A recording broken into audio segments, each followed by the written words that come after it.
Hi guys! So, ituturo ko sa inyo for today's video ay kung paano maglagay ng guard protection sa ating profile picture.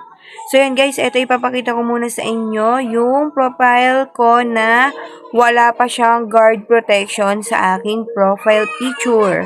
So, halika na guys, simulan na natin to. So, ito na guys. Ayan, first step na gagawin nyo is punta kayo ng Chrome application ninyo. Ayan. Sa Chrome application niyo guys, dito sa search bar, i-search nyo lang dyan yung Monokai Toolkit.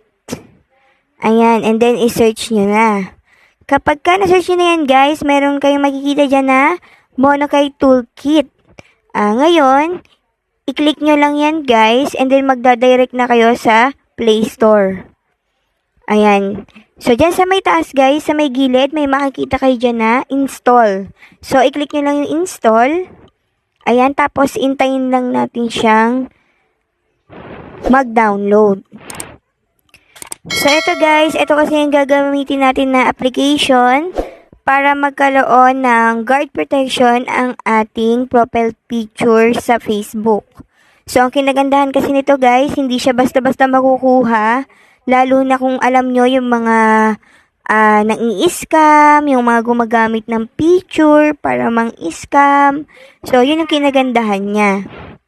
So, yan guys, pagtapos niyang ma-install, i-click natin yung open. Ayan, magdadirect na siya mismo doon sa application ng Monokai Toolkit.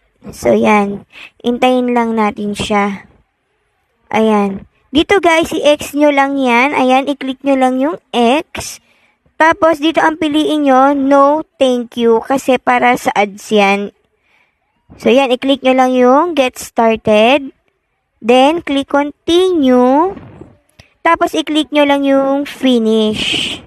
So, yan. Dito naman guys, ang pipiliin natin syempre, login with Facebook. Kasi kailangan nating i-login yung Facebook account natin dito. So, yan, i-check nyo lang yan. Dalawa na yan. Your data is safe. Checkpoint is security mechanism. So, huwag kayong mag-alala guys kasi yung Facebook account nyo naman is safe dito sa application na ito. So, yan. So, punta na tayo kay Monokai Toolkit. Ayan, hintayin lang natin na mag-open ulit siya. Tapos, mag-redirect na yan guys sa pagla-login ng Facebook.